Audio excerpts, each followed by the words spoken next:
कितने बेवकूफ लोग हैं हम। ऐसा होता है क्या, शक्ति को बुलाया तो आसक्ति होगी? ऐसे बिल्कुल नहीं होता। तो सबसे महत्वपूर्ण यह है कि आसक्ति को समझे। यदि हमें किसी भी व्यक्ति विशेष वस्तु के प्रति बहुत ज्यादा आकर्षण हो, बहुत अधिक से भी ज्यादा, जिस प्रकार से यदि आप अधिक चीनी ले लेंगे तो कैसी लगने लगती है वो? किसी ने खाया कभी अधिक चीनी? खाया है किसी ने जीवन में? कड़वी लगने लगती है। लेकिन चीनी होती कैसी है? मीठी होती है ना। उसी प्रकार से यदि किसी चीज से आसक्ति हो जाती है ना, तो एक अलग स्तर चला जाता है। आसक्ति उसे कहते हैं जब आपका लगाव कुछ अलग स्तर पे चला, एकदम अधिक हो जाए। तो आसक्ति अच्छी है या बुरी है? अब बताइए आप। कोई भी हाथ ऊपर करके बोलिए, ऐसे कॉम्बिनेशन आंसर में फिल्टर नहीं होता, कौन क्या बोल रहा है कुछ पता नहीं चलता। कौन बोल रहा है बताइए, हाथ ऊपर करके बताइए। पनिशमेंट नहीं है किसी को, सब बोल सकते हैं। फ्रीडम ऑफ स्पीच यहाँ पे फुल्ली एक्सरसाइज होती है। यस बोलिए। जैसे भगवान की भक्ति में आसक्त पड़ेंगे। तो हम लोग यहाँ पे जिस आसक्ति की बात करने वाले हैं वो आप लोग को सेशन में ही पता चलेगा कि कौन सी आसक्ति के बारे में हम लोग यहाँ पे चर्चा करेंगे। तो ये जो श्लोक है जो कि हम पढ़ने जा रहे हैं वो है श्रीमद् भगवद गीता का चौथे स्कंद का 10वां श्लोक। इसके ऊपर पूरी चर्चा होगी। तो हम लोग सबसे पहले क्या करेंगे, श्लोका पढ़ेंगे। श्लोका के बाद में उसका अनुवाद पढ़ेंगे और तात्पर्य। तो हिंदी भगवद गीता, आज का क्लास हिंदी में है, तो हिंदी भगवद गीता से हम लोग एक बार पढ़ करके उसको फिर उस पर चर्चा प्रारंभ करेंगे। मैं तब तक श्लोका रिसाइटेशन कर लेता हूँ। आप सब लोग जिस जिस ग्रुप में आप लोग कनेक्टेड हैं उसमें आप अपने व्हाट्सएप पे देखेंगे तो लिंक आया हुआ है, तो आप लोग भी वो श्लोका ओपन करके देख सकते हैं यदि आप लोग कनेक्टेड हैं तो। दैट इज मोस्टली सब लोग होंगे, सभी को मैसेज आए। तो मैं श्लोका रिसाइट करता हूँ और उसका अनुवाद पढ़ता हूँ। तो श्लोका इस प्रकार है। वीतराग भय क्रोध मन्मया माम उपाश्रिता बहवो ज्ञान तपसा भूता मद्भावमागता। तो ये हमारा श्लोक है आज का। अब इसका अनुवाद और तात्पर्य दिया गया है his divine grace AC Bhaktivedanta Swami Prabhupada ji द्वारा। श्रील प्रभुपाद की जय। तो इसका सबसे प्राथमिक मैं आप लोग को हिंदी में इसका अनुवाद पढ़ के बताता हूँ।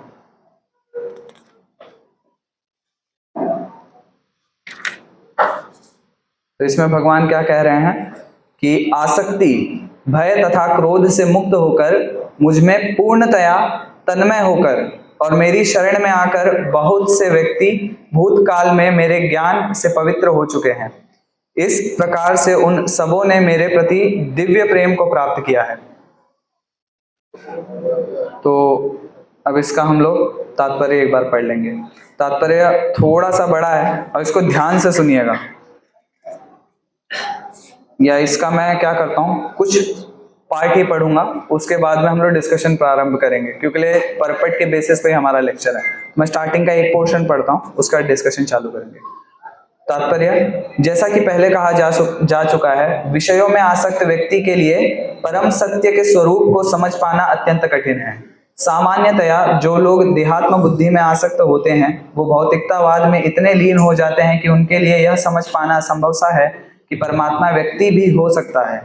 ऐसे भौतिकतावादी व्यक्ति इसकी कल्पना तक नहीं कर पाते कि ऐसे भी दिव्य शरीर हैं जो नित्य तथा सच्चिदानंदमय हैं। भौतिकतावादी धारणा के अनुसार शरीर नाशवान, अज्ञानमय तथा अत्यंत दुखमय होता है। अतः जब लोगों को श्री भगवान के साकार रूप के विषय में बताया जाता है तो उनके मन में शरीर की यही धारणा बनी रहती है। ऐसे भौतिकतावादी पुरुषों के लिए विराट भौतिक जगत का स्वरूप ही परम तत्व है। फलस्वरूप वे परमेश्वर को निराकार मानते हैं और भौतिकता में इतने तल्लीन रहते हैं कि भौतिक पदार्थ से मुक्ति के बाद भी अपना स्वरूप बनाए रखने के विचार से डरते हैं। जब उन्हें यह बताया जाता है कि आध्यात्मिक जीवन भी व्यक्तिगत तथा साकार होता है तो वह पुनः व्यक्ति बनने से भयभीत हो उठते हैं। फलतः वे निराकार शून्य में तदाकार होना पसंद करते हैं। सामान्यतया वे जीवों की तुलना समुद्र के बुलबुलों से करते हैं जो टूटने पर समुद्र में ही लीन हो जाते हैं। पृथक व्यक्तित्व से रहित आध्यात्मिक जीवन की यह चरम सिद्धि है। यह जीवन भी भयावह अवस्था है जो आध्यात्मिक जीवन के पूर्ण ज्ञान से रहित है। इसके अतिरिक्त ऐसे बहुत से मनुष्य हैं जो आध्यात्मिक जीवन को तनिक भी नहीं समझ पाते। अनेक वादों तथा दार्शनिक चिंतनों की विधि विसंगतियों से परेशान होकर वे ऊब जाते हैं या क्रुद्ध हो जाते हैं और मूर्खतावश यह निष्कर्ष निकालते हैं कि परम कारण जैसा कुछ नहीं है, अतः प्रत्येक वस्तु अंततोगत्वा शून्य है। ऐसे लोग जीवन की रुग्णावस्था में होते हैं। कुछ लोग भौतिकता से इतने आसक्त रहते हैं कि वे आध्यात्मिक जीवन की ओर ध्यान नहीं देते और कुछ लोग तो निराशावश सभी प्रकार के आध्यात्मिक चिंतनों से क्रुद्ध होकर प्रत्येक वस्तु पर अविश्वास करने लगते हैं। बाकी आप सभी लोग इस तात्पर्य को पूर्ण रूप से पढ़ लीजिएगा और इसको मैं अभी डिस्कस करेंगे हम लोग इसके ऊपर, जो हमारा एक्चुअल डिस्कशन है।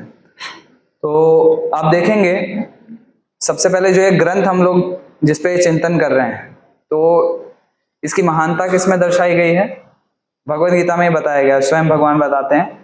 श्लोक संख्या है 9.2, आप लोग देख सकते हैं। भगवद गीता का 9वां स्कंद श्लोक संख्या 2 आप लोग देख सकते हैं। उसमें भगवान बोलते हैं राज विद्या राज गुह्यम।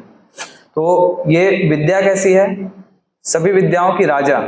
राजा सबसे इंपॉर्टेंट होता है ना, प्रजा होती है। जैसे एक कंट्री है, उसका president prime minister is the top most person, right? तो हम लोग जो देखते हैं यहाँ पे कि इसे राजा कहा गया है, इस विद्या को राजा कहा गया है, राइट? लेकिन अब आप सोचेंगे कि हम लोग इस चीज को कैसे विश्वास करें?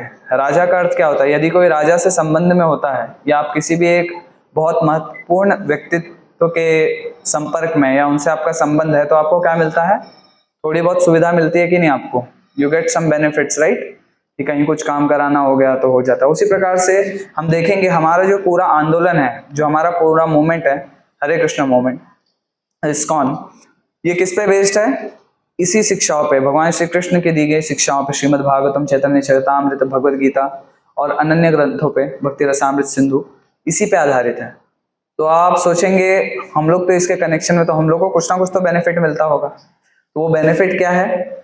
आप देखेंगे यदि कि जितने भी लोग भक्ति कर रहे हैं ना, वो लोग कैसे हैं? सुखी हैं, आनंद में हैं। सुख थोड़ा अलग होता है, थोड़ा एक बारीक लाइन है उसमें। तो आप बोल सकते हैं सुख ही है एक प्रकार का, लेकिन उससे अलग भी है, क्योंकि हमारा फिलॉसफी यही है, अचिंत्य भेदाभेद।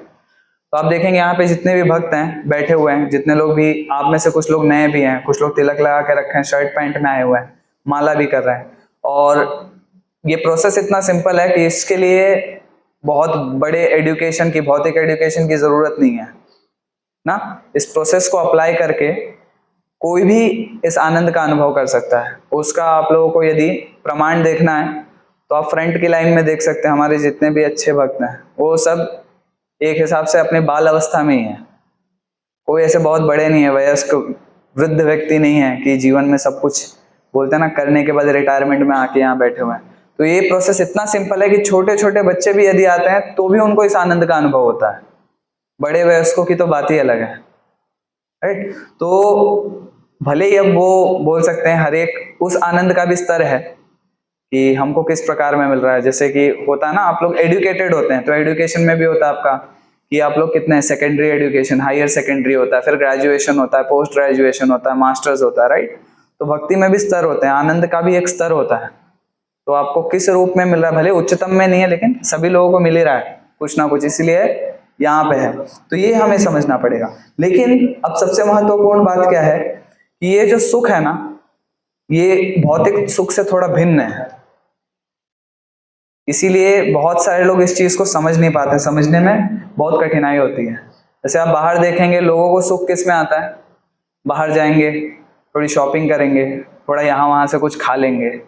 तो जब खाता है कोई व्यक्ति, जब आप कुछ, आप कभी भी सुना होगा आप लोगों ने, ये कभी आपके फ्रेंड सर्कल में दोस्तों के साथ बैठ करके कुछ खाया, तो खाने के बाद कोई ना कोई ऐसा बोल देता मजाक मजाक में कि इसको खा के तो आनंद आ गया। लेकिन अगर आप खाने का जो विधि है उसका इंग्रेडिएंट लिस्ट देखेंगे आप, उसके अंदर आनंद डाला होता है क्या अलग से? तो मिला कैसे? जब तक कोई चीज है ही नहीं तो मिली कैसे? प्रश्न ये उठता है ना। तो ये उस प्रकार का आनंद नहीं है जहां इंद्रिय तृप्त होने से हमें आनंद मिल रहा है, वैसा आनंद ये नहीं है। तो ये किस प्रकार का आनंद है, हमको ये समझना पड़ेगा कि हम लोग अपने आप को बहुत सारी वस्तुएं दे रहे हैं। कोई स्मार्टफोन्स दे रहा है अपने आप को ना, सब लोग आजकल नया एक ट्रेंड चला है गिफ्टिंग माई सेल्फ दिस, मैं अपने आप को ही गिफ्ट दे रहा हूँ। क्यों? क्योंकि सोशली इतना ऑकवर्ड है, बाहर उसका रिलेशन ही नहीं है कि कोई गिफ्ट ही नहीं दे पाता, किसी को पता ही नहीं उसका जन्मदिन है या उसका कोई विशेष दिवस है उसके जीवन में, या एक ऐसी अवस्था में आ चुका है अब जहां पे ये सब दिन इतने मायने नहीं रखते हैं उसके जीवन में। तो कोई सोचता है आप क्या ही सेलिब्रेट करना ना। तो व्यक्ति अपने आप को क्या देता है, अच्छे कपड़े देता है, अच्छे फोन देगा, या फिर प्रयास करता है मैं कितने अच्छे से अच्छे पोजीशन पे रहूं, कितना अच्छा घर खरीद लूं ना, तो इससे क्या मिलेगा, मुझको सुख मिलेगा। लेकिन जो हम भौतिक जगत और कृष्ण भावनामृत में जो सुख हमें प्राप्त होता है वो इन इंद्रियों से परे होता है। अब देखो ये यहाँ पे जितने भक्त हैं, संडे सैटरडे आ जाते हैं, ये सब सैटरडे से लेकर के आज शाम तक दौड़ते ही रहेंगे ये लोग। कोई टेबल लगाएगा, कोई बुक्स लगाएगा, कोई यहाँ से ये वेट लेके आया, कोई माइक कनेक्ट करेगा, कोई कुछ करेगा। तो सोचिए यदि आपको बोला जाए कि आपके पास एक दिन है, हफ्ते का एक दिन है संडे का, सैटरडे बेचारे शाम में आते हैं, अब पूरा हफ्ते 6 दिन आपने मेहनत किया और 7वें दिन पे आकर के आपको डबल मेहनत करनी पड़ रही है। कोई आएगा आप में से? कंपनी में यदि बुलाया जाए तो जाएगा कोई, या स्कूल में बोला जाए 6 दिन आपने पढ़ाई की है, लेकिन 6 दिन आपके 8 घंटे स्कूल होते थे, संडे को लेकिन 12 घंटे स्पेशल, कोई जाएगा क्या आप में से? कोई भी नहीं जाएगा। लेकिन ये डिवोटीज आ रहे हैं, क्यों? इसी आनंद के लिए। आप देखेंगे इंद्रिय के स्तर पे यदि आप देखेंगे तो थक रहे हैं वो, उनको नचाया जा रहा है, सुबह सुबह 4:30 बजे उठा करके डांस करने बोल रहा हूँ उनको मंगल आरती में, फिर थोड़ा सा गैप मिल रहा है जिसमें बैठ के जप कर रहे हैं, फिर 7:15 बजे से लेकर के 8 बजे तक डांस कराया जा रहा है। कौन करेगा इतना? 45 मिनट आप में से कोई डांस कर पाएगा? कितना भी अच्छा गाना लगा दें, नाचिए। तो कितना संघर्ष है इस चीज में। लेकिन उस संघर्ष में यदि आनंद नहीं होगा तो कोई व्यक्ति क्यों करेगा? और वो आनंद क्या है? भौतिक इंद्रियों के परे है, आपके जो सेंसेस है ना, मटेरियल सेंसेस, उससे परे है, उसमें कुछ आनंद नहीं मिल रहा। तो they are also getting happiness, but वो डिफरेंट है। अब इसमें प्रश्न फिर ये उठता है कि यदि इसमें आनंद है तो हर कोई नहीं क्यों नहीं ले रहा? सही बात है कि नहीं? यदि एक न्यूज़पेपर में जॉब का एडवर्टीजमेंट निकल जाए कि यहाँ इस जगह पे नौकरियां मिल रही हैं, आप लोगों ने देखा होगा न्यूज चैनल पे, 5 लाख पोस्ट के लिए कम से कम 50 लाख लोग अप्लाई कर रहे हैं नौकरी। तो फिर उसी प्रकार से हम तो एडवर्टाइज कर रहे हैं कि यहाँ पे हमारे मंदिर में आइए आपको आनंद मिलेगा। क्यों नहीं आ रहे हैं लोग फिर? ऐसा कोई है जिसको अपने जीवन में आनंद नहीं चाहिए? हाथ ऊपर कीजिए आप में से कोई है? या सुख नहीं चाहिए आपको जीवन में? बिल्कुल सुख नहीं चाहिए मुझको, कोई नहीं है ना। हम तो एडवर्टाइज कर रहे हैं मंदिर में आइए आनंद लीजिए। तो यदि आपके पास किसी चीज का अभाव है और आपको वो मुफ्त में दी जा रही है तो क्यों नहीं कोई ले रहा? ये प्रश्न भी उठता है। आप में से कितने लोगों को ये प्रश्न वैलिड लग रहा है कि ऐसा प्रश्न होना चाहिए? हाथ ऊपर करिए कि ऐसा क्यों हम लोग, कोई क्यों नहीं ले रहा? हर कोई क्यों नहीं ले रहा? बाकी सब लोगों को क्यों नहीं लग रहा? किसी से भी प्रश्न पूछो जिसका हाथ ऊपर नहीं है। आप में से अभी कितने लोगों को ऐसा लग रहा है कि लेना चाहिए, सबके पास होना चाहिए? एक बार हाथ उठाइए, क्योंकि ऐसे भी लोग हैं मुझे लग रहा है जिनको ऐसा लग रहा है कि नहीं लेंगे तो भी चलेगा। तो ओके, सभी लोगों का हाथ उठा है। कुछ आपको नहीं लग रहा? हाँ, आपको नहीं लेना आनंद? ले नहीं, इनका ये आगे तो नहीं चाहिए आपको, तो फिर हाथ क्यों नहीं उठ रहा? हम तो दे रहे हैं ना, जो हाथ उठाएगा उसी को मिलेगा, क्लास के एंड में मिलेगा। लेकिन अब आपने उठाया नहीं, आप बोलोगे मेरे को क्लास के एंड में दिया नहीं, तो कैसे चलेगा ना? तो हम सभी को चाहिए, right? At the end of the day, at least at the end of the class सबको आनंद चाहिए कि नहीं चाहिए? सभी को चाहिए। इसीलिए हम लोग आए ना अपना संडे एक हिसाब से निकाल करके, लोकल लैंग्वेज में बर्बाद करके। कुछ लेने ही आए ना यहाँ पे, नहीं मिलेगा तो मैं क्यों आऊँ यहाँ? Basic principles, give and take. तो आप देखेंगे इसके लिए हम आपसे कुछ पैसे मांग रहे हैं क्या? वहां रजिस्ट्रेशन होता है तो सिर्फ आपका नाम और नंबर मांगते हैं, राइट? कोई बोलता है 500 रुपए दो, अब तुमको फुल प्लेट प्रसाद मिल रहा है, एक थाली तो 300 रुपए की आती है बाहर, यहाँ स्पेशल घी में बन रहा है तो 500 रुपए लगेंगे। कोई बोला क्या आप लोगों को ऐसा? नहीं, राइट? तो आपको पैसे भी नहीं देने पड़ रहे हैं इस चीज के, कोई पैसे भी नहीं ले रहा आपसे। और करना क्या है मात्र इसमें? इस आनंद को प्राप्त करने के लिए मात्र हरे कृष्ण महामंत्र का जप करना है। उसके लिए किसकी आवश्यकता है? मुंह की। कोई है ऐसा जिसके पास मुंह नहीं है यहाँ पे? मुझको तो सबके दिख रहे हैं, जुबान भी है उसके अंदर, स्पष्ट बोल भी पा रहे हैं ना। और गवर्नमेंट टैक्स लगाती है क्या भगवान का नाम लेने पे? जीएसटी या कुछ नहीं, फ्री ऑफ कॉस्ट है। तो आनंद तो है, तो ले क्यों नहीं रहे? प्रश्न ये है। और जैसा कि मैंने पहले बताया कि हमारे यहाँ पे देखिए यंग वंस ना, एक फ्यूचर जो बोलते हैं, एकदम यंग यंग लोग यहाँ बैठे हुए थे। एक बच्चा भी ले पा रहा है यदि, तो फिर हम क्यों नहीं ले रहे हैं? इतने पढ़े लिखे लोग आगे चल के, मतलब आप देखेंगे बहुत सारे लोग आप में से या तो हैं या तो बनने का प्रयास कर रहे हैं। कोई लॉयर है, इंजीनियर है, सीए है, कोई फिलॉसफी परस्यू कर रहा है, दर्शन बोलते हैं हिंदी में जिसे। तो क्यों नहीं कर पा रहे हैं? तो घबराइए मत, इसका भी उत्तर भगवान ही दिए हैं। आप लोग सोचते रहेंगे क्यों नहीं मिल रहा, क्यों नहीं मिल रहा, उत्तर नहीं मिल रहा होगा। तो भगवान नहीं बोला है। भगवान क्या कह रहे हैं? भगवान कृष्ण भगवद गीता में बता रहे हैं क्यों? क्योंकि लिए भौतिक आसक्ति है। उसका कारण, सबसे मेन कारण क्या है? मूल कारण बोलते हैं हम लोग जिसको, वो है भौतिक आसक्ति। आप देखेंगे बहुत सारे लोग बुद्धिजीवी हो सकते हैं, बहुत इंटेलिजेंट होंगे, बहुत इंटेलेक्चुअल होंगे, लेकिन उनका जो इंटेलिजेंस है वो विपरीत दिशा में लगा हुआ है। ताकत है लेकिन गलत तरीके से लगा रहे हैं। एग्जाम्पल आपने सुना होगा, कोविड के टाइम पे बहुत सारे लोग हॉस्पिटल में एडमिट हो रहे थे, लेकिन जब आ रहे थे, जा रहे थे 2 किडनी के साथ, तो 1 किडनी के साथ वापस आ रहे हैं। किसी का 1 लंग निकाल लिया गया, कोई ना कोई बॉडी पार्ट, इंटरनल ऑर्गन उनके मिसिंग थे। उसके लिए नॉलेज नहीं लगती क्या? लगती है ना, ज्ञान लगता है ना। उसको कितना मेहनत करके पढ़ाई लिखाई करनी पड़ी होगी, लेकिन उसने क्या किया? उस नॉलेज को गलत डायरेक्शन में यूज किया। राइट? अभी देख रहे हैं आप लोग, इतने बड़े बड़े अटैक हुए इजराइल हमेस का, अभी बांग्लादेश वायलेंस भी आप लोग देख रहे हैं। तो आप सोचिए यूनिटी अच्छी चीज है कि नहीं? लोगों को यूनिटी में रहना चाहिए, लेकिन ये लोग क्या कर रहे हैं? यूनाइटेड होकर के टेररिज्म फैला रहे हैं, दंगे कर रहे हैं, दुर्व्यवहार कर रहे हैं, स्त्रियों का शोषण कर रहे हैं, ब्राह्मणों की हत्या कर रहे हैं, मंदिर जला रहे हैं ना। तो ये अच्छी चीज है कि यूनिटी तो अच्छी चीज है, कोई नहीं बोलेगा यूनिटी अच्छी चीज नहीं है, लेकिन इसको कहाँ उपयोग किया गया है? विपरीत दिशा में उपयोग किया गया। उसी प्रकार से सभी के पास बुद्धि है, हर कोई यहाँ पे बुद्धिजीव है। यदि आप लोगों के पास नहीं होता तो आप लोग यहाँ नहीं बैठे होते। कोई कहीं और पिक्चर देखने गया होता, कोई कहीं खेल कूद कर रहा होता या कुछ कर रहा होता। आप में से कोई यहाँ आकर के ये नहीं पूछता कि हमको ये मनुष्य जीवन मिला है तो इसे सार्थक कैसे बनाएं। ये प्रश्न सभी में ना, कि मेरे को ये जीवन मिला है, इतने सारे गाय बैल चींटे कुत्ते बिल्ली सब लोग हैं बाहर, मुझको ये मनुष्य जीवन क्यों मिला? और उसमें ऐसी जगह पे कि मैं प्रश्न कर पाऊं कि मैं हूं कौन असल में। तो आप सभी के पास बुद्धि, हम सभी के पास बुद्धि है, लेकिन हम लोग क्यों नहीं सफल हैं? क्योंकि हमारी बुद्धि विपरीत दिशा में लगी हुई है। और यहां तक कि बताया जा रहा है कि वो इस भौतिक जगत से आ सकते हैं।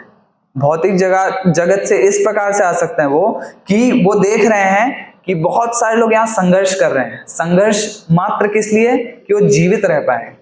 सिर्फ 2 वक्त की रोटी कमाने के लिए व्यक्ति कितना संघर्ष करता है।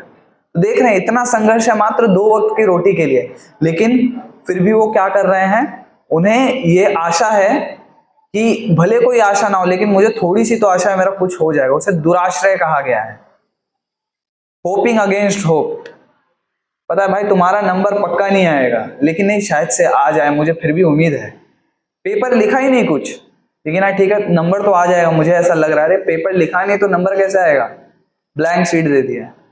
तो उसे क्या कहा जाता है? दुराश्रय कहा जाता है। शास्त्रों में दुराश्रय कहा गया है। तो व्यक्ति क्या सोचता है कि मैं जीवन में ना अपने थोड़ा सा एडजस्टमेंट कर लूंगा ना, थोड़ी सी अपने हिसाब से एडजस्टमेंट कर लूंगा तो शायद से मैं सुखी रह सकता हूँ। एडजस्टमेंट किस प्रकार से? कि ये एरिया थोड़ा अच्छा नहीं है, ये मैं जहाँ जॉब कर रहा हूँ वो अच्छा नहीं, चलो दूसरा जॉब करके देखता हूँ, यहाँ घर लेने की जगह वहां घर ले लेता हूँ। तो इस प्रकार से व्यक्ति क्या सोचता है कि ये नहीं, थोड़ा ऐसे ऐसे करके मैं क्या रह जाऊंगा? खुश रह जाऊंगा, खुश हो जाऊंगा। उसमें भी संतुष्ट नहीं होता वो। फिर वो क्या करता है? अपने जीवन भर तक काम करता है, लेकिन किस उम्मीद में काम करता है? कि जो मेरा अंत समय, जब मेरा निवृत्ति होगा, रिटायरमेंट बोलते हैं हिंदी में, निवृत्ति कहा जाता है उसे, मेरी रिटायरमेंट होगी तब मैं खुश रहूंगा। अभी इसके लिए दबा के काम कर लेता हूं मैं, रिटायरमेंट में आई विल बी हैप्पी। ये उसकी आशा होती है। लेकिन भगवान क्या कह रहे हैं भगवत गीता में कि इस भौतिक जगत में ऐसी कोई भी परिस्थिति नहीं आएगी जहां पे आप ये बोलोगे कि मैं सुखी हूं। और यदि किसी को लगता भी है कि हाँ ऐसी अवस्था आएगी या मेरे जीवन में आई है, तो वो ज्यादा देर तक नहीं टिकेगी, ज्यादा देर तक नहीं रहेगा। आप सभी के जीवन में हो सकता है, या 100% तो मैं बोल ही सकता हूँ कि आपके जीवन में ऐसी अवस्था आई है कि जहां पे आप लोगों को वो बोलते हैं ना, आप एकदम सुखी हो चुके हैं, एकदम खुश हो गए हैं कि हाँ चलो बस अब हो गया। लेकिन क्या आज तक वही खुशी बरकरार है आपके जीवन में? लेकिन अनुभव है ना सभी को, खुश तो हुए हैं ना अपने जीवन में एक ना एक बार। तो भगवान यही चीज बोल रहे हैं भगवत गीता में कि आपको जो सुख मिल रहा है ना वो क्षणिक है, क्षण भंगुर बोला जाता है इसे, टेम्पररी, वेरी फ्लिकरिंग हैप्पीनेस। तो वो है लेकिन परमानेंट नहीं है, और हमेशा हम उसी स्थिति पे नहीं रह सकते। इसीलिए भगवान क्या बोल रहे हैं, भौतिक जगत क्या है, दुखालय है, इसीलिए इसे दुखालय कहा गया है। अब देखिए कोई बड़े से बड़ा कोई व्यवसाय करने वाला व्यक्ति, या आप बोल सकते हैं ना व्यवसायी हो कोई बहुत बड़ा, आप किसी भी बिजनेसमैन को पकड़ लीजिए वर्ल्ड में, एंटरप्रेन्योर, बिजनेसमैन, किसी भी व्यक्ति को, या छोटी सी चिड़िया को पकड़ लीजिए, सबका आप देखेंगे सबके अंदर एक ही चीज कॉमन है कि हर एक जन प्रयास कर रहा है खुश रहने का अपने हिसाब से, जितना बेस्ट कर पाए। एक चिड़िया प्रयास करती है, छोटे छोटे तिनके उठाती है और अपना नेस्ट बनाती है, राइट। बिना इंजीनियरिंग कॉलेज जाए हुए उसका स्ट्रक्चर कितना ब्यूटीफुल होता है। आप लोगों ने बर्ड का नेस्ट देखा होगा, राइट। बड़े से बड़ा बिजनेस टाइकून है, अभी देखिए हमारे मुंबई में अंबानी जी हैं, कितने महलों का उनका इमारत है ना, इतना बड़ा इमारत बांध रखा है। तो हर कोई व्यक्ति क्या प्रयास कर रहा है, अपने अपने हिसाब से वो बहुत ज्यादा संघर्ष कर रहा है कि मैं सुखी रहूं। लेकिन भगवान भगवत गीता में एकदम स्पष्ट रूप से क्या बोल रहे हैं, एकदम स्पष्ट रूप से बोल रहे हैं भगवान कि यहां पे सुख नहीं है। अब क्वेश्चंस प्रो जी जो भी हैं ऑनलाइन, वो हम लोग लास्ट में पूछेंगे, तो आप लोग उसके लिए थोड़ा सा वेट कर सकते हैं। ऑनलाइन डिवोटीज को थोड़े थोड़े क्वेश्चंस हैं, तो वो आप नोट करके रखिए। Will be asking it in the last, जब एंड के सेशन के एंड में हम लोग इसको डिस्कस करेंगे, राइट। तो बिल्कुल सुख नहीं है, लेकिन आप देखेंगे बहुत सारे ऐसे गुरु हैं जो क्या प्रोपगेट करते हैं कि आप मुझे कुछ पैसे दीजिए, मैं आपको मंत्र दूंगा या कोई क्रिया दूंगा जिससे आपका जीवन क्या होगा, आनंदमय होगा। यहां तक कि आजकल संभोग के लिए अलग अलग योगा सिखाते हैं कि आप ये योगा करिए, आपका ये बॉडी पार्ट स्ट्रांग होगा, वो बॉडी पार्ट स्ट्रांग होगा, आप और लाइफ को एंजॉय कर पाएंगे ना। तो इस चीज से हालांकि आपके सुख में, आनंद में कभी वृद्धि नहीं होती, उनके बिजनेस में या व्यवसाय में वृद्धि जरूर होती है, राइट। और अब देखेंगे ऐसे लोगों को श्रीमद् भागवतम में क्या कहा गया, ऐसे गुरुओं को एक पत्थर की नाव कहा गया है। नाव का कार्य क्या होता है, एक बोट जो होती है नॉर्मल बोट, तो बोट क्या करती है, आपको इस पार से उस पार लेके जाती है, नदी समुद्र या जो भी आप पकड़ लें, आपको इस पार से उस पार जाना है, आप एक नाव में बैठ के जाते हैं, राइट। लेकिन यदि बोला जाए, आप में से कितने लोग मानते हैं नाव मजबूत होनी चाहिए? नाव मजबूत तो होनी चाहिए ना, सभी को ऐसा लगता है, राइट। हाथ नीचे कर सकते हैं। तो मैं बोलूं पत्थर की नाव कितनी मजबूत है, पत्थर की नाव कितने लोग बैठेंगे पत्थर की नाव में? कोई है बैठे? पत्थर तो मजबूत है ना, हाँ। तो क्यों नहीं बैठेंगे? कोई हाथ ऊपर कर बताइए, कोई बताना चाहेगा आप में से? कोई वहां से आवाज आ रही थी, यस बोलिए। लेकिन नाव है ना, नाव तो पार लगाने वाली है ना, हाँ बराबर, पत्थर की नाव बन जाएगी लेकिन बैठना नहीं है, नाव बन जाएगी। तो हम लोग देखेंगे ऐसे गुरुओं को क्या कहा गया है, पत्थर की नाव कहा गया है। गुरु का कार्य क्या होता है, शिष्य को भौतिक जगत से आध्यात्मिक जगत लेके जाना, और वही नाविक होता है। शिष्य को क्या करना है, बस उस नाव में टाइटली बैठना है। ये नहीं समुद्र में कुछ अच्छा प्राणी दिख गया तो वापस समुद्र में कूद जाओ, ऐसा बिल्कुल नहीं करना। कुछ अच्छा नीचे दिख रहा है तो कूद जाता हूं मैं, नहीं, नाव में चुपचाप बैठे रहो। बहुत सारे आपके ध्यान आकर्षित करने की बहुत सारी वस्तुएं, चीजें आती रहेंगी, लेकिन पत्थर की नाव में कोई नहीं बैठना चाहता ना। तो हम लोग ऐसे गुरुओं का शरण क्यों लेते हैं? ऑनलाइन आप में से भी बहुत सारे गुरुओं को सुनते होंगे, असद गुरु, ये सारे बहुत सारे अलग अलग प्रकार के गुरु हैं, उनको सब सुनते रहोगे। तो क्यों सुनते हैं हम लोग? क्यों? क्योंकि हमको सिर्फ इतना पता है कि हमको नाव की आवश्यकता है, हमारे अंदर ये बाइफरकेट करने की क्षमता नहीं है, या हम इस चीज को नहीं समझ पा रहे हैं कि हम ये नाव जो है ये पत्थर की नाव है और हमको क्या चाहिए, सादी नाव चाहिए जिससे हम क्रॉस हो पाए उस मटेरियल लाइफ से। तो ये सबसे महत्वपूर्ण चीज है। असली गुरु क्या बताते हैं हमको? जो वास्तविक गुरु होते हैं वो हमें बताते हैं कि ये जो भौतिक जगत है इसका असल स्वभाव क्या है, और किस प्रकार से बताते हैं कि किस प्रकार कितने व्यक्तित्व आए पहले अलग अलग कालों में, अलग अलग कल्पों में, और उन लोगों ने किस प्रकार से अलग अलग विधियां दी कि आप सुखमय जीवन इस भौतिक जगत में बिता पाए। और फिर वो क्या बोलते हैं कि ये सारी विधियां दी गई हैं लेकिन ये सब क्या है, गलत है, ये सब आपको अंत में जाकर के निराश ही करेंगी। निराश और हताश दो चीजें ही करेंगी, आपको सेटिस्फाई कोई नहीं करने वाला। तो असल गुरु ये होते हैं। असल गुरु ये नहीं होते ये यज्ञ करा लो, वो कर लो, वो कर लो, ये हवन करा लो, ठीक हो जाएगा, ये हो जाए, नहीं। This is not the case. You can not gain happiness, आपको हैप्पीनेस मिल नहीं सकता जिस प्रकार से आप चाह रहे हैं। सभी लोग यहाँ पे एटर्नल हैप्पीनेस चाहते हैं ना, सदैव सुखी रहना चाहते हैं ना आप लोग, की कोई ऐसा है दिन का 1 घंटा सुखी रहूं बाकी पूरा दुखी रहूं मैं, कोई नहीं है ऐसा। तो हमारे इस गोल के लिए जो वास्तविक गुरु है वो हमें बताता है किस प्रकार से आप उस अवस्था को प्राप्त कर सकते हैं।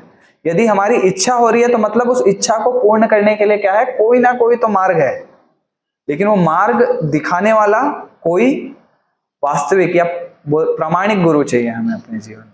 ये सबसे ज्यादा महत्वपूर्ण है। तो आप देखेंगे कि हम लोग अभी दिसंबर मैराथन, हमारा मैराथन पीरियड चालू होता है, तो उसमें हम लोग बुक डिस्ट्रीब्यूशन पे जाते हैं। तो बुक डिस्ट्रीब्यूशन में, ग्रंथ वितरण पे आप जाते हैं तो हमें बहुत सारे लोग मिलते हैं, अलग अलग प्रकार के प्राणी प्रजाति। कुछ लोग मनुष्य जीवन में रहकर, एक मनुष्य योनि में रह करके भी जानवर की सोच रखते हैं, और कुछ लोग ऐसे आपको उम्मीद भी नहीं होगी ये व्यक्ति बहुत अच्छा रेसिप्रोकेट करेगा, लेकिन भगवान किस प्रकार से आपको आशाबद्ध कर देते हैं। तो बहुत सारे ऐसे लोग हैं जो बोलते हैं कि हम किसको फॉलो करते हैं, डॉक्टर बाबा साहेब अम्बेडकर को।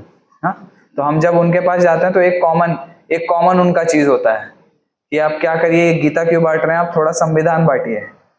तो हम लोग कंफ्यूज हो जाते हैं कि संविधान बांटे तो कौन सा वाला, जो ओरिजिनल वाला था, या जो अभी इतने सालों ने कांग्रेस आई तो कांग्रेस ने चेंज किया, बीजेपी आई बीजेपी ने चेंज किया, अलग अलग पॉलिटिकल पार्टीज आई, सबने अपना अपना मत उसके अंदर डाल दिया, वो पता ही नहीं ओरिजिनल है कौन सा। हमने तो पढ़ा नहीं, जब संविधान स्थापित हुआ था हम तो थे नहीं वहां पे, को जो बताया, लेकिन गीता हमें पता है। क्यों? क्योंकि लोग परंपरा से आ रही है और परंपरा पे हमें विश्वास है। तो ऐसे बहुत सारे लोग आपको मिलेंगे कि ये सारी चीजें बोलेंगे। इवन बहुत सारे क्रिश्चियंस मिलते हैं हमें, या मोहम्मेडियंस बोल सकते हैं आप, तो हम उनको गीता देते हैं तो वो सीधा क्या बोलेंगे कि हम तो क्रिश्चियन हैं, या बोलेंगे हम मोहम्मेडियन हैं। लेकिन जब आप उनको थोड़ा एक्सप्लेन करेंगे ना, या किसी को भी, जो व्यक्ति इंटेलिजेंट होगा उसको आप थोड़ा एक्सप्लेन करेंगे तो चीजें स्वीकार कर लेता है, भगवद गीता ले लेता है वो। लेकिन प्रमुख स्तर पे क्या होता है ना कि ये लोग ये नहीं देख पाते जो जीसस ने बाइबल में टीचिंग दी है, जो मोहम्मद ने कुरान में टीचिंग दी है ना, जो डॉक्टर बाबा साहेब अम्बेडकर ने जिस लिए कॉन्स्टिट्यूशन बनाया, उसका गोल था ना कुछ, ताकि व्यक्ति क्या हो, एक जिम्मेदार नागरिक बने इस देश का। वो सारी चीजें ऑलरेडी इस कृष्णा कॉन्शियसनेस मूवमेंट में इंप्लीमेंटेड है। वो ये नहीं देख पाते हैं, वो सिर्फ क्या रहता है, आउटवर्डली अटैच्ड होते हैं कि इसके हाथ में बाह्य रूप से क्या है। वो जीवन शैली नहीं देखते, उसके जीवन शैली में ऑलरेडी जितना भी टीचिंग्स है वो उतरा हुआ है, जितनी भी शिक्षाएं हैं उन ग्रंथों की वो उतार के घूम रहा है। जिस प्रकार से बाइबल में क्या दिया गया, दाउ शैल नॉट किल, ना, मारना नहीं है। हमारा प्रिंसिपल क्या, नो मीट ईटिंग, ना तो हम लोग किसी को मारते हैं। यहाँ पे कोई है जिसके ऊपर वायलेंस का ऐसा कभी किसी ने, और किसी भक्त ने, धोती कुर्ता वाले ने मार दिया मुझको, कोई ऐसा है? कोई नहीं। पर से सेव कर दे, वी सेव। इवन आप देखेंगे जो इनिशियल अभी बांग्लादेश अटैक्स है, जब बांग्लादेश का पार्टीशन हुआ था तो जिस टेंपल को अभी उन्होंने जलाया है उसी टेंपल ने 6 महीने तक वहां की पूरी पॉपुलेशन को फीड किया था। The very person who donated money to Bangladesh बहुत ही पॉवर्टी स्ट्रिकन देश था एक समय पे। जॉर्ज हैरिसन ने कॉन्सर्ट किया। George Harrison was a devotee of ISKCON, George Harrison, the Beatles group. उन्होंने कॉन्सर्ट किया, कॉन्सर्ट से पैसे रेज करके बांग्लादेश भेजा, जिससे बांग्लादेश की आमदनी स्टार्ट हुई। But the same people they did what, they burned the temple, उन्होंने उस टेम्पल को जला दिया। तो इवन आप अपने आप को बोल सकते हैं कि हम इस चीज से बिलोंग करते हैं, लेकिन उसकी शिक्षा कहाँ है आप में? मात्र बोलने के आधार से आप ये नहीं कर सकते कि मैं बोल दिया मैं ये हूं तो मेरे अंदर वो चीजें हैं। आपके अंदर वो गुण भी होने चाहिए। आप बोलेंगे आप इस चीज को बांटो, बांट करके क्या होगा? शिक्षा मिल रही है? नहीं मिल रही। हम लोग, आप में से बहुत सारे लोग आए होंगे, आपको मंदिर में भक्त मिले होंगे, एक बुक दिया होगा इन्होंने, या आप उनसे बात किए होंगे और उन्होंने आपसे प्रश्न किया होगा आप इस बुक को समझेंगे कैसे, अपने जीवन में कैसे लगाएंगे, आपको कैसे समझ आएगा इस बुक में लिखा क्या है? फिर वो बोले होंगे ये तो सही बात है, ठीक है आप हमारे सेशंस में आइए, क्लासेस में आइए, फ्री ऑफ कॉस्ट है, आपको अच्छा सेशन मिलेगा। ये सारी चीज आपको इंट्रोड्यूस करके अब यहाँ आपको सिखाया भी जा रहा है कि उसे इंप्लीमेंट कैसे किया जाए। यदि सिखाया नहीं जाएगा तो फिर हमें पता कैसे चलेगा? पुस्तक तो बहुत सारी है ना इंजीनियरिंग की, बाहर शॉप्स पे सबको मिल सकती हैं, जाइए ले करके पढ़ लीजिए, बन जाइए इंजीनियर। एक्सेप्ट करेगा कोई कंपनी आपको?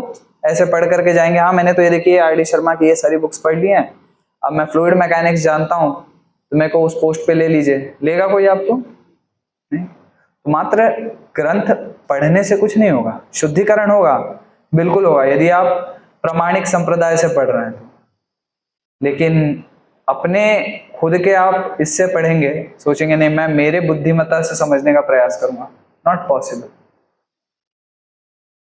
तो हमको ये समझना पड़ेगा, सबसे महत्वपूर्ण ये है कि हम लोग ये तो कर रहे हैं। बहुत सारे लोग होते हैं, जैसे कि आप देखेंगे ह्यूमैनिटेरियन सेक्ट भी है एक, आप में से किसी ने सुना होगा किसी ने नहीं। ये लोग ऐसे लोग हैं जो मानवों को धर्म से बचाते हैं, मानव को धर्म से बचा रहे हैं। ये मतलब आप लोग धर्म के प्रति आकर्षित मत होइए, ये आपका विनाश कर देगा धर्म। तो आप लोग ह्यूमैनिटेरियन बनिए, मानव बनिए, बी ह्यूमन ना, लोगों की सहायता कीजिए। मंदिर वंदिर में पैसा देकर कुछ नहीं होता है, इन लोग का गुल्लक भरता है बस। तो इसे बोला जाता है ह्यूमैनिटेरियन पीपल। अंधों को थोड़ा दीजिए, थोड़ा लूले लंगड़ों को दीजिए, या ऐसा दुनिया भर का प्रोपेगेंडा करेंगे और वो जेब में जाएगा एनजीओ के, एनजीओ के जेब में जाएगा, वो कहीं और नहीं जाएगा। वो बच्चों को क्या मिल रहा है, क्या कब मिल रहा है पता नहीं, या किसी को भी जो भी ऐसे प्रताड़ित रूप से। ये मैं क्यों बोल रहा हूँ? क्योंकि मैंने उसका रियलिटी देखा है। We have also worked with many people, we have seen the reality. Case studies है हमारे पास, किसी में से आप में से किसी को ऐसा कुछ डाउट होगा पर्सनली मिल सकते हैं, मैं प्रूफ के साथ बताऊंगा आपको, ठीक है? पूरा रिसर्च वर्क है, पेपर है हमारे पास में इंसिडेंट्स के।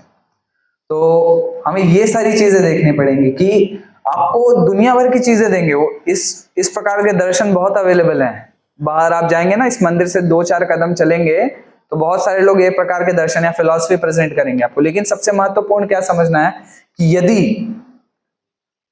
कोई भी दर्शन जो मेरे सामने प्रस्तुत किया जा रहा है और उसमें क्या बताया जा रहा है, भौतिक जगत से आसक्ति बताई जा रही है, तो मेरे बिल्कुल काम का नहीं है। ये समझना है आपको। यदि मेरे सामने कोई भी प्रकार की शिक्षा रखी जा रही है जिसमें मेरा भौतिक जगत के प्रति आसक्ति जो है बढ़ावा मिल रहा है उसको, तो मेरे बिल्कुल काम का नहीं है। सबसे महत्वपूर्ण ये है। और कोई भी इस प्रकार का दर्शन जो मेरी इस धारणा को तोड़ता नहीं है कि ये जो भौतिक जगत है ये मेरे लिए बिल्कुल अच्छा नहीं है, इसको तोड़ना भी है। एक तो आपको बांधना नहीं है उसमें, दूसरा तोड़ना है, दो अलग अलग चीज है, ठीक है? कि first you don't become entangled, the second thing is that you should break down that chain which is holding you. These are two things in terms of philosophy, ये हमको समझना है उसके अंदर। अब आप देखेंगे हम लोग, आप लोगों ने ककून देखा हुआ है? ककून जो आपकी बटरफ्लाई होती है, बटरफ्लाई पहले कैटरपिलर होता है तो ककून होता है एक, जिससे फिर वो बटरफ्लाई बन के निकलता है। तो हम लोग एक उस प्रकार के ककून में ही है इस भौतिक जगत में। क्यों? क्योंकि हम सोच रहे हैं हमारा सब कुछ तो अच्छा है, अच्छी जॉब है, अच्छा घर है, खाने के लिए हमारे टेबल पे एक अच्छा फूड है, या मतलब बहुत अच्छा अच्छा प्रसाद मिल रहा है, कुछ प्रसाद मिल रहा है तो आप बहुत लकी हैं, क्योंकि आप लोगों को मिलेगा लेक्चर के बाद में। लेकिन बाहर का कुछ भी दुनिया भर का ऊट पटांग खाना और सोचना कि नहीं मैं तो बहुत वेल सिचुएटेड हूँ, इसमें तो ये बोल रहे हैं भौतिक जगत तो दुखालय है, इसमें सब दुख का घर है, हमेशा दुख मिलता रहता है, लेकिन मैं तो सुखी हूँ ना। मुझको तो कोई दिक्कत नहीं है, तो मैं कैसे मान लूं ये सही बोल रहे हैं। जो अंत समय होता है ना, अंत समय में जब मृत्यु आती है तो मृत्यु क्या करती है, आपको बहुत प्रेम से एक जोर से लात मारती है। अब आप बोलेंगे प्रेम और जोर कैसे एक साथ जा सकता है ना? तो आप इस चीज में जो पड़े हुए हैं इस ककून में ना, वो आपका आसक्ति, वही प्रेम है। तो जब वो आपको लात मारती है ना, तो आप इस शरीर से दूसरे शरीर में जाते हो। अब वो शरीर किसी का भी हो सकता है, ब्रह्मा, इंद्र या छोटे से कीट का भी। और फिर उस शरीर में जाने के बाद भी क्या होता है, फिर से आप आसक्ति डेवलप होती है आत्म में आपके अंदर, और फिर आप सफर करते हो, फिर दुख भोगते हो। इस जीवन में भी दुख भोगा आसक्ति के कारण, वही आसक्ति अंत तक बनी रही, उसी के कारण फिर से मृत्यु ने लात मारा, दूसरा शरीर मिला, दूसरे शरीर में गए, फिर से वही आसक्ति मिली, और फिर से सफरिंग। और ये बहुत अच्छा साइकिल बनता है फिर। It's very beautiful cycle. आप लोगों में से किसी ने देखा भगवत गीता में ड्राइंग? हाँ, कितना ब्यूटीफुल है ना? ब्यूटीफुल है कि नहीं? हाँ, ब्यूटीफुल। कौन है ब्यूटीफुल? किसने देखा? ब्यूटीफुल है ना? लेकिन फंसना नहीं उसमें, अच्छा दिख रहा है सिर्फ, वो फंसना नहीं, right? So that is the whole point. इसीलिए भगवान क्या बोल रहे हैं कि आप आसक्त मत रहो। और ये चीज कहां देखी जाती है प्रैक्टिकल? इसमें कुरुक्षेत्र में। कुरुक्षेत्र में भगवान बोलते हैं किसको? अर्जुन को। अर्जुन को बोलते हैं कि पार्थ आप आसक्त मत रहो। आप ये सोच रहे हो ये मेरे परिवार के लोग हैं, मेरे भाई हैं, सगे हैं, संबंधी है, लेकिन आपको सबको क्या करना है, या तो आप लड़ो उनसे, वरना मृत्यु तो इन्हें लेके जाएगी ही जाएगी। आप कितना भी प्रोटेक्शन दे लो उनको, मृत्यु एक बार आ गई तो कोई रोक नहीं सकता उसको। तो या तो आप अपना कार्य करो, या तो मृत्यु अपना कार्य करेगी, दो में से एक चीज। तो हमको सबसे महत्वपूर्ण ये समझना है कि हमें किसका पालन करना है, भगवान कृष्ण जो कह रहे हैं। क्यों? क्योंकि लिए हमारा जो संबंध है भगवान के साथ में वो क्या है? नित्य है, एटर्नल बोलते हैं ना हम लोग। बाकी भौतिक जगत में मेरा सभी के साथ क्षणिक संबंध है।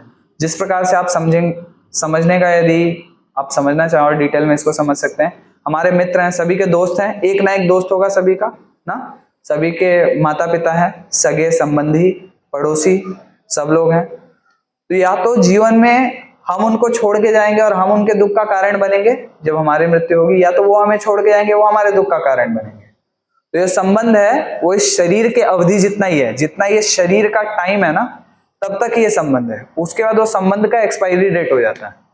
लेकिन जो हमारा और भगवान का संबंध है वो तो इस शरीर में तो है ही है। क्योंकि हम क्या समझ, हमारा सबसे पहला बेसिक अंडरस्टैंडिंग क्या होता है, that we are not this body, we are soul, आत्मा के स्तर पे। तो हम लोग क्या है, देही हैं, देह नहीं है। लेकिन हम देह से भी भगवान का सेवा करने का क्या कर रहे हैं, प्रयास कर रहे हैं। सबसे महत्वपूर्ण बात यह है। तो उसी प्रकार से इस शरीर में रहते रहते तो भगवान के साथ संबंध है ही है, लेकिन जब हम इस शरीर को छोड़ते हैं उसके बाद भी भगवान के साथ संबंध है। सबसे महत्वपूर्ण यह है कि हमारा संबंध भगवान के साथ टेम्पररी नहीं है, ये हमको समझना पड़ेगा। तो भगवान इसीलिए बोल रहे हैं कि अर्जुन तुम्हें क्या रहना है, अनासक्त रहना है, आसक्त बिल्कुल नहीं होना है। अब इसको और अच्छे से समझाया जाए कि ये क्यों आ रहा है, आसक्ति भी क्यों आ रही, तो भगवान इसको भी भगवत गीता में बताते हैं। वीतराग भय क्रोधा, इस प्रकार से एक श्लोक है, स्टार्ट होता है, जो उसके अंदर भगवान अलग अलग अवस्था बताते हैं। तो उसमें भगवान इसको बताना चालू कर रहे हैं। वो क्या कह रहे हैं कि सबसे ज्यादा कठिन क्या होता है ना, कुछ लोग आध्यात्मिक जीवन में आ जाते हैं, आप सभी हैं जैसे, तो आप लोग स्पिरिचुअल लाइफ में आ तो गए, लेकिन आने के बाद क्या होता है ना, बहुत सारे लोग ना भौतिक जगत से बहुत परेशान होके आते हैं। बाहर बहुत ठोकरें खाई हैं, या बहुत धोखा खाया, बहुत प्रताड़ित हुए समाज के द्वारा, या आप बोल सकते हैं सिस्टम के द्वारा, या किसी भी चीज से आप बहुत ज्यादा परेशान हुए, और फिर उसके बाद आप आते हैं यहाँ पे। अब इसमें क्या होता है ना कि व्यक्ति के दिमाग में एक माइंडसेट बोलते हैं ना हम लोग, माइंडसेट आपका लेके आते हैं आप अंदर, कि जो ये रिलेशनशिप्स है ना, जो ये संबंध है, यही क्या है, मेरे दुखों का कारण है। यदि संबंध ही ना हो तो क्या होगा, दुख ही नहीं होगा। और संबंध किससे होता है, व्यक्ति से होता है ना, किसी व्यक्ति से ही आपका संबंध होगा। कोई व्यक्ति नहीं है तो उससे संबंध कैसे हो सकता है आपका। तो ये सोचता है व्यक्ति कि हाँ चलो, जब संबंध व्यक्ति से, और अंदर आने के बाद उसको क्या पता चलता है कि भगवान है ना, जो ही इज अ पर्सनैलिटी, तो आपको भगवान के साथ संबंध स्थापित करना है। फिर वो टेंशन में आ जाता है, फिर मैं भगवान के साथ संबंध स्थापित करूंगा, फिर निराश होऊंगा, क्योंकि उसका अभी तक का जो भी अनुभव है वो भौतिक जगत के शरीर का ही अनुभव है उसके पास में। उसके पास में भगवान के वो सच्चिदानंद में बोल सकते हैं ना आप, शरीर का अनुभव नहीं है, जो इस भौतिक शरीर से बिल्कुल भिन्न है, दूर दूर तक इसका कोई रिश्ता ही नहीं है इसके साथ में। तो उस वजह से क्या होता है कि वो रिलेशनशिप एक्सेप्ट ही नहीं करता। इस ऐसे लोगों को क्या बोलते हैं, निराकारवादी। तो ये कंसेप्ट लेके चलते हैं वो लोग। निराकारवादियों का सोच ये होता है, इस प्रकार से वो सोच करके कि संबंध क्या है, मेरे दुख का कारण है, संबंध लेना ही नहीं, हमको संबंध बनाने ही नहीं। बहुत कोल्ड हार्टेड होते हैं ऐसे लोग ना, या पत्थर का हृदय बोलते हैं ना इसको, का हृदय पत्थर का होता है एकदम। जो ब्रेन वॉशिंग की जाती है टेररिस्ट की, वो इसी लेवल पे की जाती है। ऐसे ही बताया जाता है वो लोगों को कि देखो है क्या, अल्टीमेटली है क्या, उनका कुछ फॉर्म नहीं है, कुछ नहीं है, आप जन्नत में जाओगे तो आपको ये मिलेगा वो मिलेगा, कोई चीज देखी नहीं है, लेकिन उनको वहां पे रिलेशन एस्टेब्लिश करेंगे कि ये ऐसा है। ये लोग आपसे कुछ लेना देना नहीं, ये लोग नापाक लोग हैं, ये ऐसे हैं वैसे, इनको मार दो। तो terrorist they are very cold blooded. Cold blood किसका होता है, जो मृत्यु होता है, ठंडा खून हम लोग बोलते हैं ना। कभी यदि डेड बॉडी किसी ने टच की हो तो उसका टेम्परेचर बहुत ड्रास्टिकली गिरता है, डेड बॉडी का, बॉडी एकदम ठंडी पड़ जाती है। तो कोल्ड ब्लडेड लोग होते हैं ऐसे। तो इवन भक्ति में आने के बाद भी आप कोल्ड ब्लडेड बन सकते हैं यदि आपके पास प्रॉपर गाइडेंस और नॉलेज ना हो। इसके लिए चैतन्य चरितामृत में कहा गया है, चैतन्य महाप्रभु कहते हैं, मायावादी भाष्य सुन ले पहला सर्वनाश की। अब मायावादियों के मुख से भक्ति के बारे में भी सुनते हैं ना, तो वो उसी प्रकार से दूध है, पोषण देता है हमको ना। दूध कितना अच्छा है सभी के लिए, शरीर के लिए भी, मस्तिष्क के लिए भी, हर एक चीज के लिए अच्छा। लेकिन यदि वही दूध सांप स्पर्श कर दे, सांप की जिह्वा से स्पर्श हो जाए तो वही दूध जहर बन जाता है, भले वो कितना भी अच्छा हो। शास्त्र क्या करते हैं, शास्त्र जो है वो आपको निकालने के लिए हैं। स्पेशली जो भक्ति या भगवान कृष्ण के बारे में बता रहे हैं, उनके भक्तों के बारे में बता रहे हैं। बहुत सारे वेद पुराण ऐसे भी है जो आपको भौतिक जगत में बांध के रखते हैं, लेकिन ये शास्त्र हैं जो आप, उनका मूल उद्देश्य क्या है कि आपको भौतिक जगत से उठा करके आपकी जो असली अवस्था है, वास्तविक अवस्था है, जीवेर स्वरूप हो कृष्णेर नित्यदास, उस अवस्था में लेके जाएं। लेकिन यदि आप ऐसे लोगों से ये सारी चीजें सुनेंगे तो वो उसी प्रकार से है कि आप दूध तो ले रहे हैं लेकिन उसमें विष मिला हुआ है। फिर आप बोलेंगे यार दूध ही तो पिया था, मेरा उसको कमजोरी क्यों आ रही है, मैं मर क्यों रहा हूँ, पिया तो मैंने दूध ही था ना, लेकिन उसके अंदर जो पॉइजन था वो नहीं दिखा आपको। आपको सुनने में बहुत अच्छा लग रहा है, वाह ये बहुत अच्छी फिलॉसफी है, बहुत अच्छे तरीके से प्रेजेंट हो रही है, तो बहुत अच्छा बोल रहे हैं, इसीलिए तो हम आए भौतिक जगत में, कमाना है, ऐशो आराम से रहना है, बड़ा घर, बड़ी गाड़ी, बड़ा बंगला, ये सारी चीजें, यही तो समाज में चल रहा है, समाज में तो लोग यही कर रहे हैं।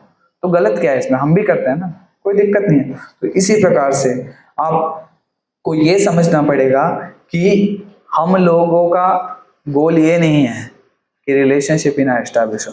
सबसे मेन पॉइंट क्या है कि हमको हमारी आसक्ति करनी है।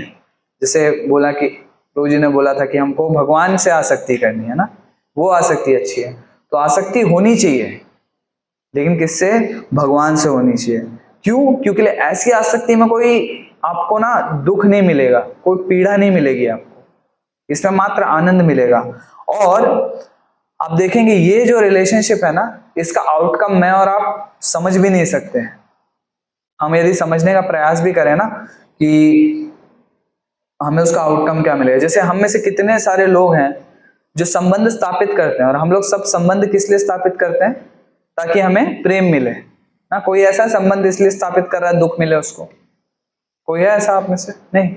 हम सभी को प्रेम की आवश्यकता है ना। आप सब लोग चाहते हैं ना कि हमारा कोई ध्यान रखे, हमसे कोई प्रेम करे, चाहे वो माता हो, पिता हो, हमारे भाई हो, बहन हो, या किसी प्रकार का आप संबंध देखिए, उसमें सबको चाहिए कि कोई मेरा केयर करे, कोई मेरे को ख्याल रखे, हर बार मुझसे पूछे कि आप क्या कर रहे हैं, मैं कभी तकलीफ में हो तो आके बोले अच्छा आप तकलीफ में है, ठीक है ऐसे करिए, ऐसे गाइडेंस लेते हैं ना हम लोग। डिवोटीज आपको कॉल करते हैं तो सबसे पहले क्या पूछते हैं, हाँ प्रभु जी कैसे हैं आप, क्या हो रहा है, क्या कर रहे हैं, संडे आ सकते हैं क्या, ये है ऐसा। और आप बताइए एटलीस्ट वीक में एक बार ही तो कॉल हो रहा है, बाकी आपके फोन में इतने सारे कॉन्टैक्ट्स हैं, आप गिने चुने कुछ कॉन्टैक्ट्स होंगे जो आपको हफ्ते में रेगुलरली कॉल करते होंगे एक बार, वो सिर्फ नाम के लिए कॉन्टैक्ट्स पड़े हुए हैं। तो हम सब लोग चाह रहे हैं कि संबंध स्थापित हो तो इस प्रकार का हो, राइट। तो उसी प्रकार से हम देखेंगे यदि भौतिक जगत में क्या होता है ना कि हमारा संबंध हमें हमेशा निराश कर देता है। जिसके साथ संबंध होता है में निराशा ही मिलती है उससे। चाहे किसी के भी इसमें पकड़ लीजिए, एक अवस्था आएगी जब व्यक्ति ना तो अपने पुत्र से सुखी रहेगा, ना अपने पिता से सुखी रहेगा, ना अपनी माता से सुखी होगा, ना सगे संबंधियों से सुखी होगा। वो फोन पे उनका नंबर या नाम देखते ही गाली बकना चालू करे, फिर इसका फोन आ गया, फिर परेशान कर रहा है ये मुझको ना, फिर इसको कुछ काम होगा इसीलिए फोन किया है इसने मुझको ना। तो उस संबंध में निराशा ही मिलती है आपको। लेकिन हमें ये समझना चाहिए कि असली संबंध भगवान के साथ है। इसीलिए श्रील प्रभुपाद भक्ति रसामृत सिंधु में कहते हैं कि हमें जो अपना प्रेम है वो भगवान कृष्ण में उसे क्या करना है, इन्वेस्ट करना है, हमें वहां लगाना है, भगवान कृष्ण में उसे लगाना है। क्यों? क्योंकि हम प्रयास कर रहे हैं कि हमें बोलते हैं ना, वो आदान प्रदान जो होता है प्रेम का, वो पूर्ण रूप से मिले। और हो सकता है कि कुछ स्तर पे मिल भी सकता है हमको, कोई बहुत अच्छा पिता हो सकता है, कोई बहुत अच्छा पुत्र हो सकता है, बहुत अच्छी माता हो सकते हैं, बहुत अच्छा मित्र हो सकता है, लेकिन पूर्ण अवस्था में नहीं हो सकता है। लेकिन आप देखेंगे शरीर जब हमारा छूटेगा तो शरीर छूटने के बाद क्या होगा? संबंध खत्म, आदान प्रदान खत्म। लेकिन भगवान के केस में ऐसा नहीं है। भगवान के केस में आप देखेंगे कि शरीर रहते रहते तो सभी को मिल ही रहा है, आप सभी को आनंद प्राप्त हो ही रहा है ना, जैसा हमने बोला जो डिवोटीज हैं सबको आनंद मिला, लेकिन शरीर छूटने के बाद भी मिला। क्यों? क्यों के लिए भगवान जो है वो लिमिटेड नहीं है, ऐसा नहीं उनका ड्यूरेशन है इतने से इतने समय में ही रहेंगे, ही इज अनलिमिटेड। तो हम लोग इमेजिन भी नहीं कर सकते कि हमको किस प्रकार का प्रेम मिलेगा या हम उस प्रेम को संभालेंगे कैसे।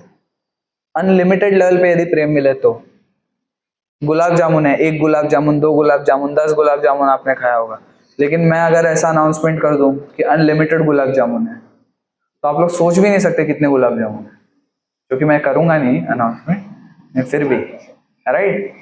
तो सबसे महत्वपूर्ण चीज ये है कि अनलिमिटेड मतलब क्या? अनलिमिटेड मतलब सोच नहीं सकते, हमारे सोच के परे हो, that is the main point, right.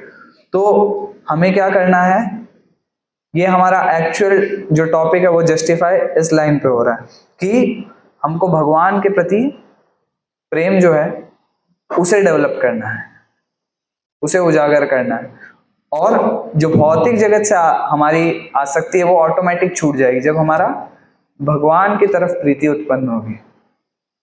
ये सबसे महत्वपूर्ण है। अब आप देखेंगे वीतराग भय क्रोधा, तो बहुत सारे लोग हैं जो क्रोधित भी हो जाते हैं, बहुत सारे पढ़े लिखे लोग, इवन मेरे खुद के रिलेटिव्स हैं बहुत सारे, जो ऐसे भगवान का नाम सुनते हैं मतलब एकदम गुस्सा हो जाते हैं, तुरंत गुस्सा हो जाएंगे, उनको 1 मिनट नहीं लगे क्या भगवान भगवान लगा रखा है ये वो।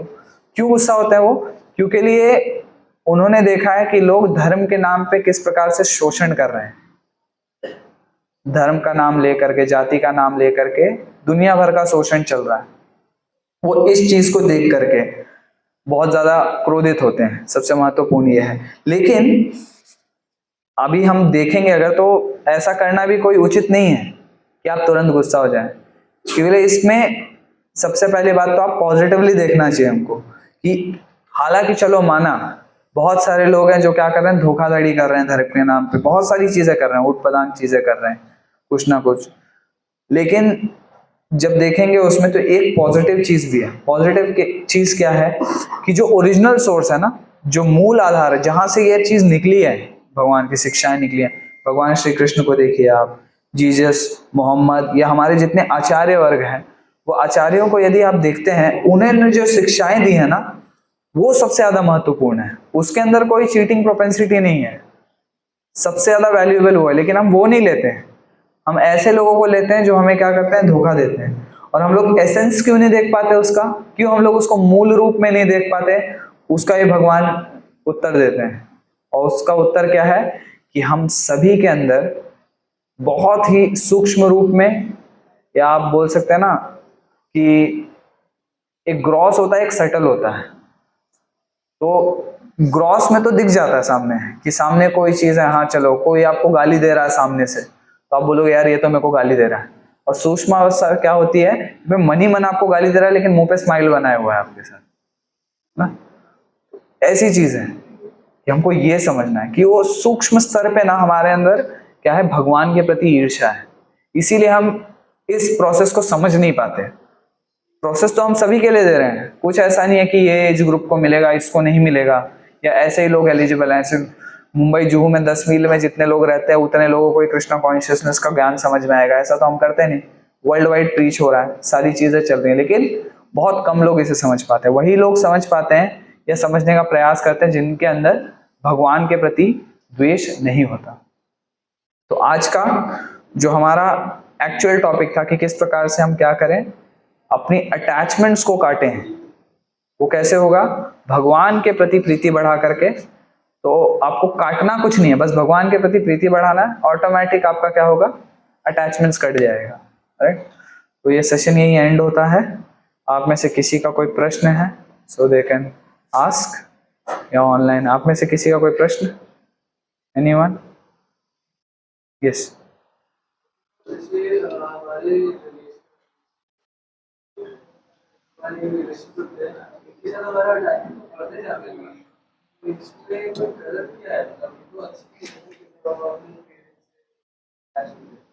See, to show compassion and to become attached are two different things. हम आपको ये नहीं बोल रहे हैं कि आप माता पिता के साथ संबंध ना रखो। संबंध और आसक्ति दोनों में डिफरेंस है। हम आसक्ति की बात कर रहे हैं, संबंध की बात नहीं कर रहे हैं। जो आप बोल रहे हैं वो संबंध में आदान प्रदान है। जो आसक्ति की बात कर रहे हैं ना आप, वो आसक्ति का मीनिंग कुछ डिफरेंट है। तो आपका क्वेश्चन सही है कि आपका नेचुरल लव होना चाहिए। शास्त्रों में बोला गया है कि पिता के प्रति कृतज्ञ रहना चाहिए, because he has bot you into this world. उन्होंने आपको ह्यूमन फॉर्म ऑफ बॉडी दी है जिससे आप भक्ति कर रहे हैं, जिसकी वजह से आप भगवत प्राप्ति कर पा रहे हैं। लेकिन यदि पिता हिरण्यकशिपु जैसा हो तो आप उसका त्याग भी कर सकते हैं। तो ये समझना है आपको। तो हम आसक्ति के स्तर पे बात कर रहे हैं। संबंध रूप में जो आप बोल रहे हैं कि हाँ माता पिता का ध्यान रखना, ये सारी चीजें करना, उनके प्रति प्रेम होना नेचुरल है। क्यों? क्योंकि उन्होंने आपको बचपन से प्रेम दिया ना। And in one sense that is selfish also, because मैं सिर्फ अपने माता पिता को ही प्रेम कर रहा हूं।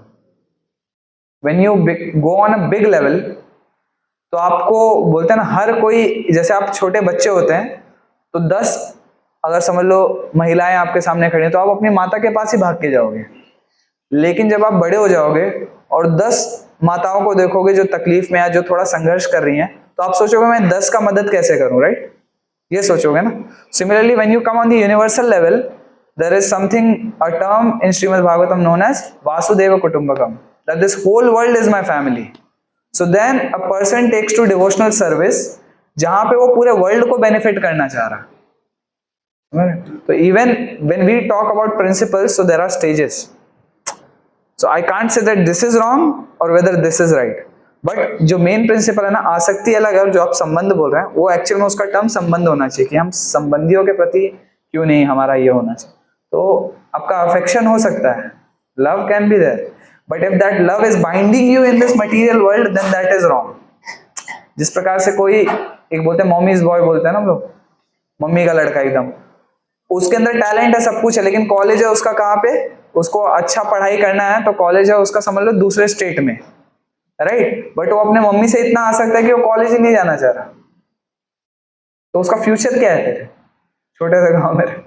माता से प्रेम तो है, आसक्ति तो है, लेकिन फिर वो किस काम की?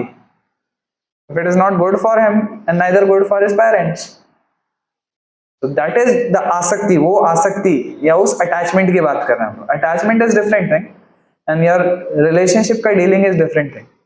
आई एम नॉट सेइंग कि आप डिवोटी बन गए या फिर ये सेशन सुनने के बाद में हाँ तुम एक शरीर हो, तुम खत्म हो जाओगे, तुम मेरे पास मत आओ, मेरे से आदान प्रदान, ऐसा डील नहीं करना। समझ रहे कि नहीं? आपको क्रक्स समझना, हमको क्रक्स समझना। This is for information, it's not like I am making fun of something.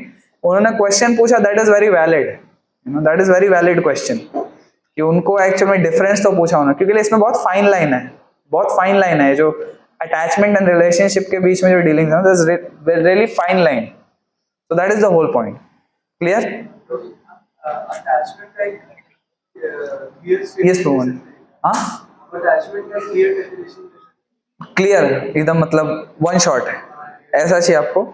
तो अटैचमेंट इज लाइक, आप बोल सकते हैं ना, एक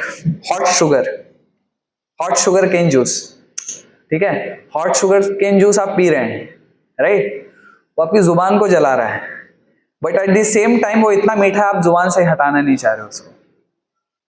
but it's actually bad for you, in real sense it's bad for you. But क्योंकि आप वो टेस्ट से इतने ज्यादा अट्रैक्टेड हो ना कि आप उसको छोड़ना ही नहीं चाह रहे. Just like monkey. पता है आपको बंदरों को कैसे पकड़ा जाता है? मैंने क्लास में भी बताया, इससे पहले भी बताया. बंदर होता है ना, उसको पीनट्स बहुत पसंद होते हैं, सिंगदाना बोलते हैं ना हम लोग महाराष्ट्र में. तो शिकारी क्या करता है पता है आपको? वो एक मटके, वो स्पेशल मटका होता है, इट्स वेरी, बहुत ज्यादा उसमें दिमाग लगाया होता है कि उसमें आप हाथ ऐसे डालोगे चला तो जाएगा, पर जैसे मुट्ठी बंध जाएगी ना तो हाथ बाहर नहीं आएगा, और वो मटका बंधा हुआ होता है. तो सिंगदाने को क्या करता है? फ्राई करता है. तो उसकी खुशबू आती है ना जब, तो बंदर अट्रैक्ट हो जाता है. तो बंदर आता है, देखता है गरम गरम सिंगदाना, निकालते हैं थोड़ा, तो हाथ डालता है. हाथ डालता है तो सिंगदाना पकड़ता है वो. अब सिंगदाना पकड़ तो लेता है, निकाल रहा है वो, हाथ खींच रहा है पीछे, लेकिन हाथ निकल नहीं रहा है. तो बंदर क्या सोच रहा है? मटके ने मेरे को पकड़ रखा है. बट असल में किसने पकड़ा उसको? उसके, अगर वो छोड़ दे सिंगदाना और हाथ खोल के निकल जाए तो ही इज फ्री. शिकारी भी नहीं पकड़ सकता उसको, राइट है? शिकारी पकड़ेगा, पकड़ा नहीं है अभी तक, ठीक है? तो उसके ऊपर है वो. सिमिलरली आसक्ति ऐसी होती है. That is your attachment through analogy. बाकी there is always Oxford. Oxford में देख सकते हैं आप एक्चुअल मीनिंग क्या है. बट स्पिरिचुअल चीजों का एग्जैक्ट मीनिंग ऑक्सफोर्ड भी नहीं दे पाता, इसके लिए प्रभुपाद को वर्ड टू वर्ड ट्रांसलेशन लिखना पड़ा था, श्रीमद् भागवत. क्लियर? और